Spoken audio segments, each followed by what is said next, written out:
My man, I'm sorry for the delay. I wanted to finish that because I want to cut that as a clip. How you doing, my man? No You doing okay worries, today? no worries. I'm trying to balance my camera so I'm not tilted. I just want to give you a glimpse of Bangkok skyline behind me. I'm in downtown Bangkok right now. Oh, that is gorgeous. Yes, I've only had the I hope opportunity to I visit Bangkok once. I was in Vietnam several weeks for vacation, and I decided to do Bangkok and Cambodia because I wanted to see Cambodia. I can't think what of the year? What year was last that? year. This was last year. Oh, okay, yeah. So I last time I was in Bangkok was 2002. So Uh, imagine my shock. 23 years later, I mean, things have improved so much. In yeah, terms of infrastructure, I think it's yeah, Americans should travel more, man. That's how I think. That's what I say. Like they can I realize agree. the rest of the world really have already moved on. They have. I mean, Malaysia and the construction that was in Malaysia was astonishing. Hmm. Loved Vietnam. Oh, I cannot think of the name. It's in Siem Reap. It's this that thing in Cambodia. I went to see it, Cambodia, yeah. and then it got trapped out of Vietnam. Made a Hmm. scene at the airport. Had a meltdown at the airport. It was humiliating. But just so the audience will know, Carl Jha is host of Silk and Steel podcast, focused on China and surrounding regions and their historic culture and politics. Carl, where can people find you? I'm always asking people that first now because I want, as start of the interview. I am on YouTube. My channel is just my name, Carl Za, and I'm a prolific shit poster on Twitter. So you can find my handle, Carl Za, on Twitter. I do also have a Patreon for my podcast, Silk and Steel Podcast, where I talk about everything China, history, politics, culture, and I'm doing a chronological retelling of Chinese history from very beginning. So I'm already up to death of Confucius in 478 BC, Oh, 479 BC. Yeah, so I already covered like Carl, half of the Chinese history already. I'm gonna have to find that. Oh, I have to track that down. I'm a sucker for that stuff. Check it Um, out. Check it out. yeah, I have to check that out. I'm a sucker for that. Like the World War II thing where they would do it, or World War One, where they were doing day by day, like every week, they would do the week. And they would start at the beginning and go all the way through the entirety of the war. They did the same thing with World War II. They did the thing in between war years. It is radically informative. Thank you for this, man. I thank you for joining me. I want to show you something that Trump put on Truth Social. He said China has been hit much harder than the United States. Not even close. They and many other nations have treated us unsustainably bad. We have been the dumb and helpless whipping posts, but not any longer. We're bringing back jobs and businesses like never before. Now, China, in response to Donald Trump tariffs, put on a 34% tariff on all products coming into the United States. Now, Trump is trying to act as if, yeah, this is going to be bad for us. Now, mind you, he didn't campaign on this at all. This is out of the blue tariff war with the United States or trade war against the world, believing that he is going to be able to cow the entirety of the world. And even in Europe, he went so far as to say Europe needs to pay America back reparations before he removes the tariffs. How is China accommodating these tariffs that Donald Trump is putting on? I mean, if I'm not mistaken, it's like 54% towards China. Well, China is accommodating Trump's tariff move by slapping their own sanction on the United States. China just put a 34% tariff on all U.S. imports. And Mhm. now there are some people arguing, oh, no, it's the Chinese that's going to have to pay for those tariffs. No, they won't, because you have to look at what China actually imports from the United States. The largest export from U.S. to China is soybeans. Like you go down the list: soybean, corn. So United States basically function as a third world country that's exporting raw commodities and receiving manufactured goods from China, and he thinks they can demand China, terms. China don't have to buy soybeans from the United States. China can buy soybean from Brazil, a much friendlier country in the BRICS, and China has already done that. China has already switched to agricultural purchases from other countries. Now, there are some products China would like to buy, for example, advanced semiconductors, but guess what? The United States already have a chip sanction on China, so China can't get those products anyway. So Right. only thing China could purchase from the United States is agricultural products, corn, soybean. You know what? China said, forget it. We don't need to buy from you. We'll buy from somewhere else. Where is the United States going to buy their goods? Now everything's made in China, and where's US going to find an alternative? So tariff itself is not a bad idea, if you want to grow your own domestic economy. But the problem is the Trump administration thinks that tariff is a magic bullet. It's like this magic pill. Just take it and everything will be tremendous. But what actually happened is United States had hollowing out its industry for 50 years, since mid-70s, right? Because I'm born in 1976, I'm almost 49. So United States have been de-industrialized for 50 years. And now it says, you know what? I'm going to raise the tariff. So I'm going to make everything myself. Okay, where do I start? This is like an old man, imagine like a 70-year-old man who says, oh, back when I was 20s, I was a world champion in powerlifting, right? Except I haven't worked out since then, for the last 50 years. Now he's going to go back and he's going to bench press like 350 pounds. And, any sensible guys were like, whoa, grandpa, maybe go easy a little bit, right? Because if you think about it, a factory takes 3 to 4 years to set up and produce. Like, given if everything goes perfectly, right? What are you going to do in those 3 to 4 years? You're not going to fucking pay tariffs through the roofs? Because otherwise, where are you going to get the alternatives? Right? You think you're going to, we don't have to buy from China. We're going to get from Vietnam. Guess what? You just slap tariff against Vietnam. You slap tariff against Mexico and Canada. So where are you going to get those products? In those 4 years before you set up a new factory, get it up and running, you're going to have to pay. You're going to pay through the roof. And this is a tax.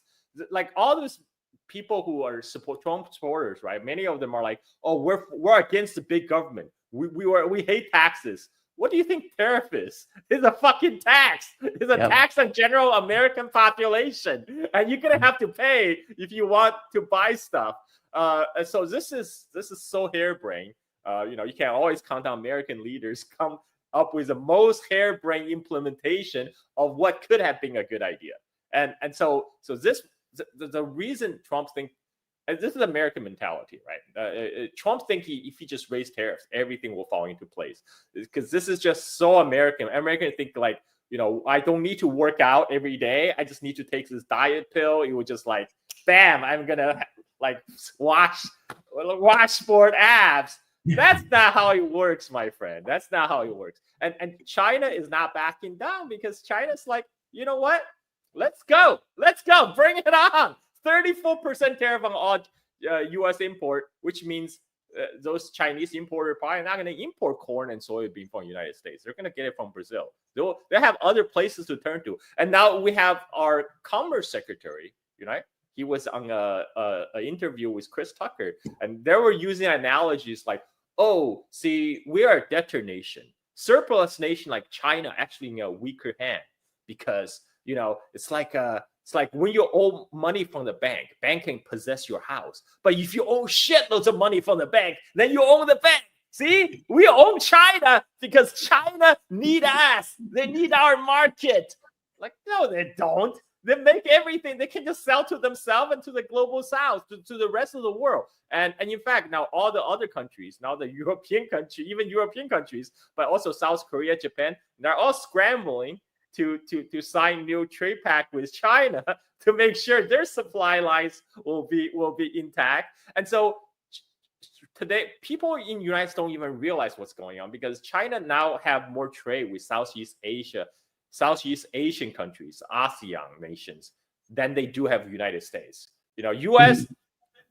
have, they think the Chinese economy is all like dependent on U.S. No. There's about 3% of Chinese GDP depends on export to US. So yes, those industry will get hit. They will get hit hard, but that's not fatal. 3% is not fatal. Like the rest of the Chinese industry are powering forward. And what's US going to do? Americans are now going to the Nike factory and make shoes. They're going to make shoes to export to China. That's what Trump wants. They're going to make shoes and toys to trade for RMB, literally people's money. That's going to be Chinese currency. It's going to be hard currency now, right? So the Americans are going to make shoes. They're going to make toys for the Chinese money. This is the result of the Trump policy. I mean, this is the most idiotic thing I ever heard. But let's wait and see. Maybe they're right. Maybe they know something I don't. But who am I to say? Yeah, I think the same thing. Maybe they know something I don't. I don't think that's the case. We've done this before. Like, we've had these tariffs on items before, Smith-Hawley Act, back in the 1930s, during the Great Depression, that made it worse. Trump, I would have, I have no belief that he is a steward of history, so he may not know this, but it's true. And this idea that you're going to, it's one thing if you have tariffs that are clinical, targeted, that are specific to maybe protect a particular industry. And even during the Smith-Hawley Act, it was specific to protect specific industries. It wasn't across the board. Trump has decided to do this all at once to the world, including against penguins. I don't know what penguins did to him, but one of the places that he's tariffing has only penguins living on the island. And it's like, okay, dude, what the hell? Like, this makes zero sense. And you are perfectly right. We are going to pay those. Meaning, when that comes into the US, we are going to pay the higher prices for those items. And not just the higher prices for the items. He is going to give the 1% a massive tax cut using the money from the tariffs, while we are effectively paying for it. It's a class war against the poor and the working class in America. Let me ask you something else. Xi Jinping came out and was like, hey, I know America's gone insane, but we're open for business.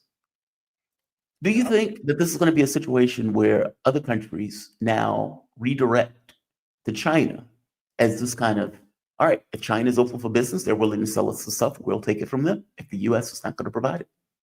If they're sane and if they have sane and rational leaders, that's what they will do. Well, I'm not sure about Europe because the European leadership is on a whole another level. But the rest of the world, I'm in Southeast Asia right now. I'm in the center of Bangkok. I can see it. I can see how the Chinese economy is pulling up all boats, all in the surrounding nations. Like, I go here, I see, like, out of the airport, I see about five giant billboards advertising Chinese EVs, like the brands that North America never heard of, because you can't buy Chinese EV in America today. Like, those are not even available here. But in Thailand, you can, and I see more Chinese EVs on the street than Tesla. I only saw a couple of Teslas so far here, but I saw many Chinese EVs, and in fact, this is killing Japanese and American automakers right now. Japan already got hit with double whammy. Japan and Germany, they're already losing out to the Chinese EV in Asia and in China, the world's largest auto market, which sells twice as many cars as the United States. And now Japan and Germany are also getting hit with tariff in US, the world's second largest car market. So they're getting killed, whereas the Chinese car makers, they're okay because they're not selling any cars in the United States. The tariff doesn't affect them. They already got hit with the tariff a long time ago. So they're happily selling to the rest of the world. And so like, I think Asia will be fine in the long term because they were just going to integrate further with the Chinese supply chain and the Chinese market. And the gravitational pull of Chinese economy will make sure that Thai lift all boats. That means Thailand, Malaysia, Indonesia. I mean, I see the amazing kind of development here. I was telling you, I've been in Bangkok last time, 2002. Today is like night and day. After 23 years, it's so much development, which is such a big, sharp contrast than when I go visit my parents in the United States. Nothing has really changed in the last 15 years. And here they have metro, they're building high-speed rail, and everything is going up and up. And Asian century is already here, folks. It's already here. I can see it. I can feel it. I travel to Malaysia, Singapore, Thailand, Indonesia, and China itself. It's already here, and it's leaving US behind. And what Trump is doing is he's trying to build a wall, trying to wall the US in, but except US don't have industrial capacities, right? I mean, if you want to reindustrial America, you need to retrain your workforce, you need to invest in your education, you need to invest in your infrastructure. Guess what? That's what China did in the last 40 years. But it's not, there's no magic pill. You got to do the hard work. You can't, it's not like a magic diet pill that boom, you're like, now you're Mike Tyson. That's not how it works. I think what Trump thinks, if I give the highest angel of his point of view, which I don't agree with, by the way, but I'll give the argument that, all right, we will have to take pain because globalization is no longer in the best interest of America. China is eating our lunch, and we need to come up with something different and new. And so we need to build our own industries. We need to revitalize the business in America. And the only way to do that is to make it more expensive for people to buy things. Because if it's more expensive, then you'll be more inclined to buy that American part or that American product or that American whatever.